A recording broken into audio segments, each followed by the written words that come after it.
Some people are born with a mental condition called not being a Texan. Now, as a Texan, I don't discriminate against anyone, unless they're not a Texan. In Texas, we eat barbecue. It actually hires your IQ. That's where the Q came from in barbecue. Now, it's important to eat no less than 2.5 pounds of brisket per meal.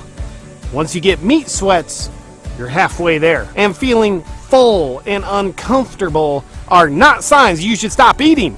You need to keep going, because you're doing this for God and country, but mostly for Texas. And also, if there's anything less than 1 pound of meat on your plate at any given time, then technically what's on your plate is only vegetables. That's Texas logic. I support people fleeing communist countries like Venezuela, Cuba, and California. Only don't come here, especially if you're from California.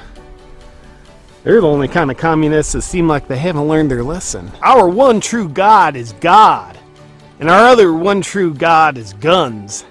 And in Texas, we know God wants us to have guns. That's why He makes us all born with hips, the perfect God-given design to rest our holsters on.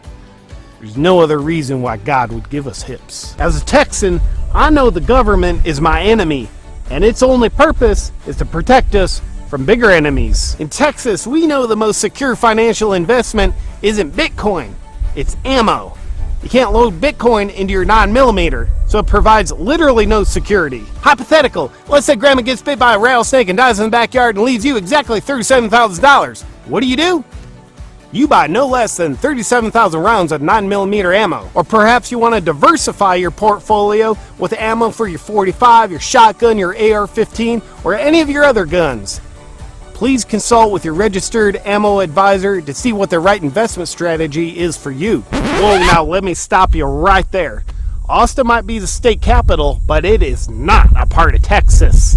It's just this little blue dot in the middle of Texas. Austin's basically the tampon of Texas. Just this soft, flimsy thing in the middle of a sea of red. If you come to Texas, which you don't, but if you do, leave your pronouns at the door. We don't care what you think about yourself or your genitals or anything. In Texas, we don't have pronouns, because we just have amateur nouns. As a Texan, I want the wall at the border complete. And I don't even care about the wall at the border of Mexico. I want a wall at the border of New Mexico. Help solve our California immigration problem. Conceal and carry's where it's at. I mean, the only reason why you want to wear a gun in your holster so your concealed gun has something to hide under. Because let's say you encounter someone who's threatening to harm other people and you want to intervene. Their attention's diverted. All they see is your open carry gun, which makes them think you don't have a gun other than that gun. And by that time, bam, problem solved. And call your lawyer. Why do we need guns? Because we live in a world filled with people that ask that question. Some Americans fear we're in the process of having a tyrannical government take over our country. But as a Texan, I hope we are. It's what we've been training for. The guy the rest of the country pretends is president threatened to nuke the country. Do it. Could you start with California? And how about target number 2 is Austin? Might solve their homeless problem. Lockdowns and obedience? I don't think so, son.